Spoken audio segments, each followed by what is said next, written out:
Bienvenue, ravi de vous retrouver dans notre émission Les Champions des territoires pour, vous le savez, qui mettent en lumière ceux qui font vivre et rayonner nos régions. Nous sommes dans la région lyonnaise, dans un lieu, alors vous le découvrez, absolument incroyable, Fort Fayzin. Vous connaissez peut-être, vous les Lyonnais, cet endroit absolument incroyable, 22 000 mètres carrés de fortifications construites au 19e siècle. Fortification militaire, ça ressemble un peu à Vauban, qui est aujourd'hui devenu, dès les années 95, un espace événementiel, gastronomique, pour essayer d'y faire vivre, évidemment, le patrimoine, la culture locale. C'est ici que nous allons accueillir nos invités, nos entrepreneurs, nos artisans, nos industriels, tous ceux qui dynamisent en quelque sorte notre économie locale. J'accueille aujourd'hui, ici, dans ce lieu si particulier, peut-être vous allez entendre des grenouilles chanter. Ne soyez pas surpris, elles sont là tout autour de nous. Damien Lamy est avec nous. Bonjour Damien. Bonjour. Ravi de vous accueillir. Damien, vous êtes à la tête de LMSI. Vous l'avez créé en 2016 et vous êtes informaticien, en fait de l'informatique. Alors c'est un mot un peu barbare, un peu large. C'est quoi votre métier exactement ? Alors moi, mon métier, c'est de faire du conseil aux entreprises et plus particulièrement aux moyennes et grandes structures sur les aspects de cybersécurité et surtout de cyber-résilience. Parce qu'aujourd'hui, la cybersécurité, ça ne veut plus dire grand-chose. C'est plutôt se dire qu'est-ce qu'on protège, jusqu'où on protège et voir ce qu'on peut faire d'un point de vue sécurisé pour être sûr de protéger nos données les plus vitales. Alors, je ne sais pas si vous connaissiez le Fort Fayzin, vous venez d'Aix-les-Bains, il faut le préciser, c'est pas très très loin. Quand vous étudiez en école d'ingénieur, on ne parlait pas de cybersécurité. On ne parlait pas de cybersécurité. Alors, très rarement à l'école, mais après les grands groupes, des groupes comme Michelin et autres, avaient déjà leur notion de cybersécurité, de data center, de bunker pour protéger leurs informations. Voilà, on n'est pas loin là. On est en plein dedans. On est une sorte de bunker, mais en pierre cette fois-ci. Tout à fait. Un mot, Damien, quand même, sur l'activité que vous menez. Vous êtes un peu un serial entrepreneur parce qu'en 2004, vous avez créé une structure et vous avez réouvert cette entreprise. L'informatique, vous l'avez vraiment, vous l'avez comme passion. Aujourd'hui, les clients, c'est quoi ? C'est des ETI, c'est des PME, ce sont des petites structures. Qui sont ceux qui poussent la porte de LMSI ?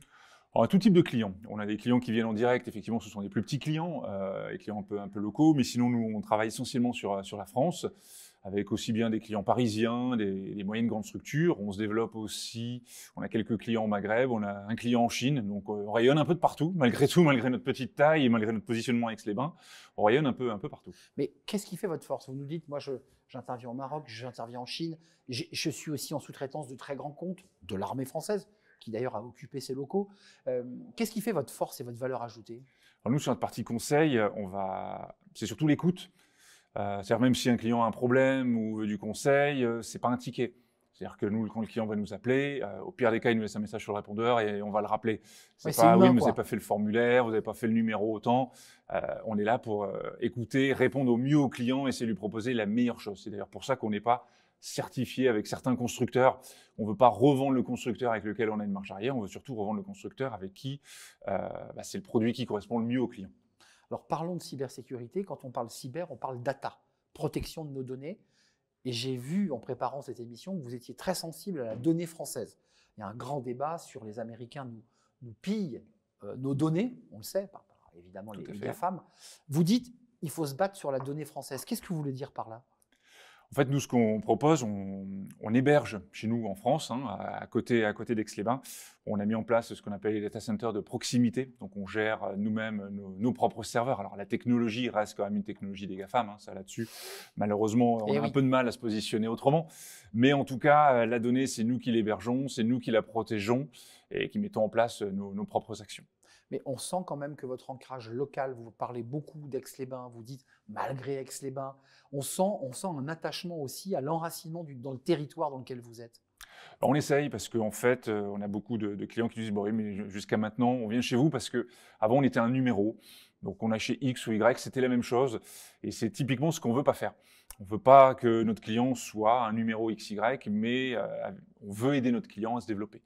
Typiquement, on a un client comptable, notre comptable maintenant, qui, depuis qu'on est ensemble, a déjà ouvert 5 agences. On a un autre client qui travaille pour des grosses structures d'aéronautique, qui a subi un incendie il y a quelques années, et pour lequel on a fait repartir l'infrastructure en 48 heures. 48 heures. 48 heures, même certains conseillers… Le client devait retrouver le sourire. Il avait d'autres soucis à gérer. En tout cas, l'informatique, on lui a retiré enfin, ses il épines pleurait du pied. plus, quoi. Voilà.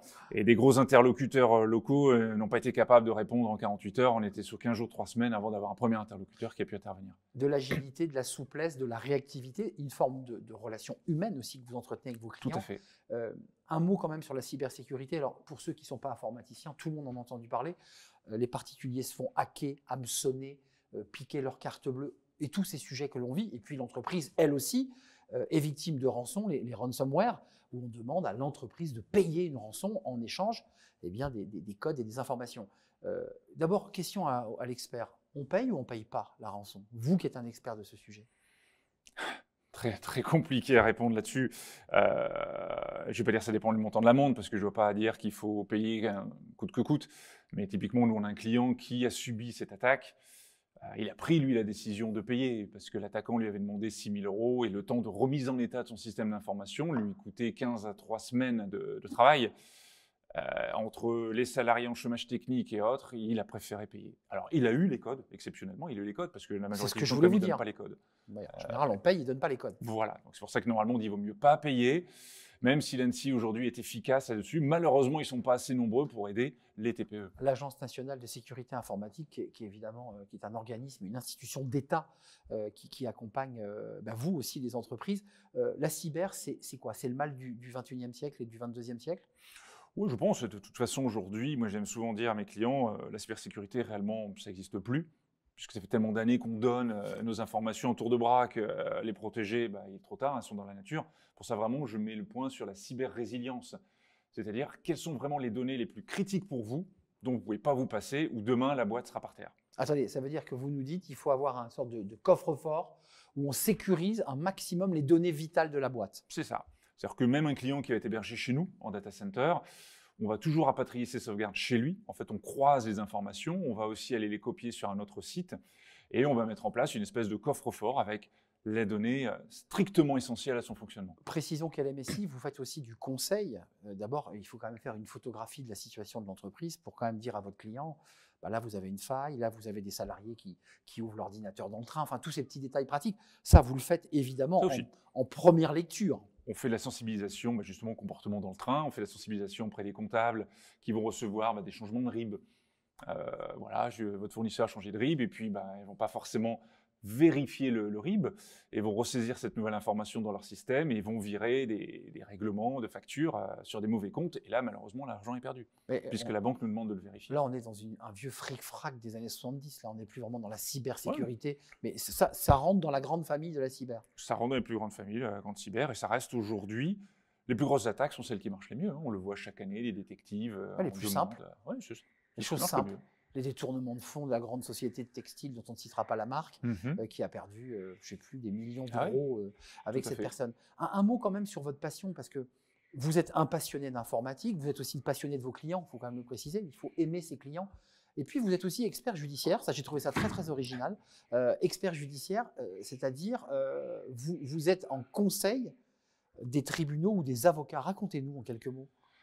En fait, on intervient parce qu'en ce moment, on a une recrudescence avec le contexte économique actuel et une recrudescence des vols de données. Même des personnes internes, très souvent on parle de cyberattaque et ce genre de choses, mais la principale faille, elle est en interne. Ça peut être des salariés mal intentionnés ou le climat social est compliqué. Du coup, on va piquer les fichiers et on va recréer une entreprise à côté avec les mêmes fichiers, ou en tout cas le fichier client. Aujourd'hui, un fichier client vaut très très cher, qu'il soit dans le cloud ou en local. C'est des années de travail qui disparaissent du jour au lendemain. Et notre boulot, en fait, c'est de prouver que ce fichier a réellement été volé et est actuellement exploité par cette personne. Ça, vous le faites parce que ça vous donne aussi un élément de plus dans votre légitimité. Vous le faites parce que c'est important pour vous en tant que citoyen et expert. Oui, c'est aussi important pour moi. Et puis, j'ai toujours voulu, la justice m'a toujours un petit peu passionné. Et puis, on voit souvent dans les tribunaux, malheureusement, les juges doivent juger tout. Et c'est vraiment pas simple et ça oblige un certain travail de vulgarisation parce que très souvent en informatique, on nous reproche d'avoir un vocabulaire hyper technique, incompréhensible. Et je vous remercie d'ailleurs d'avoir été extrêmement pédagogique. Vraiment. Un petit mot avant de nous quitter. LMSI dans 10 ans, c'est quoi? C'est 500 salariés où vous dites, moi je veux rester sur une taille humaine qui me permet d'être sur mon territoire et de bien faire mon métier? Non, je pense que je vais rester dans une taille humaine. Là, on avait recréé la société, j'ai recréé la société en 2016. Aujourd'hui, on est 5. si on arrive à être à 10, dans 10 ans, on sera bien. Donc vous serez un homme heureux à Aix-les-Bains. Voilà. Un mot, les territoires, ça dit quoi pour vous, ce mot territoire? Alors, pour moi, c'est montrer notre ancrage, montrer certaines valeurs justement face à ces grands GAFAM qui aujourd'hui enregistrent des millions de bénéfices, tout en restant à l'international, où on est un numéro. C'est important, on a bien entendu. Merci. Merci Damien. Merci à vous. Venu nous rendre visite, président de LMSI. La passion de l'informatique, la passion de la cyber et de ses clients, parce que c'est un besoin vital. Je pèse mes mots, c'est un besoin vital. Merci de nous avoir rendu visite dans notre belle émission Les Champions des Territoires, ici à Feyzin, avec ces petites grenouilles qui nous ont accompagnés. C'est un vrai bonheur de faire une émission avec des grenouilles. Merci Damien, et je vous dis à très très bientôt pour un prochain numéro des Champions des Territoires.